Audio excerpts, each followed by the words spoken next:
এই ভিডিও যে যে দেখতেছেন সেই ভাইয়ের কাছে একটা অনুরোধ, কমেন্টে আমিন লিখবেন আর বেশি বেশি করে শেয়ার করবেন।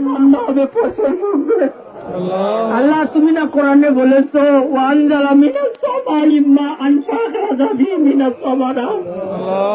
আল্লাহ তুমি আকাশ থেকে পানি দিলে তবেই তো মাটি থেকে শস্য উৎপন্ন হবে।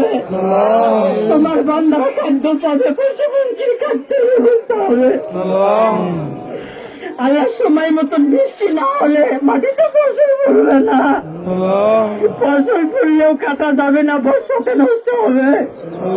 আল্লাহ তুমি তোমার রহমতের বৃষ্টি দাও। আল্লাহ আমি জানি এই ভিডিও শেয়ার হইব না, তার মানে এই ভিডিওটা যদি ফাংশন কিংবা খারাপ ড্যান্সের হলে সবাই মিলে কমেন্ট করলেন নি, সবাই শেয়ার করলেন নি। এই ভিডিওটার করার উদ্দেশ্য লক্ষ লক্ষ মানুষ দেখেন আমিন বলতেছে, আল্লাহর কাছে বৃষ্টি হয় না, তার জন্য কত দেশে দেশে এরকম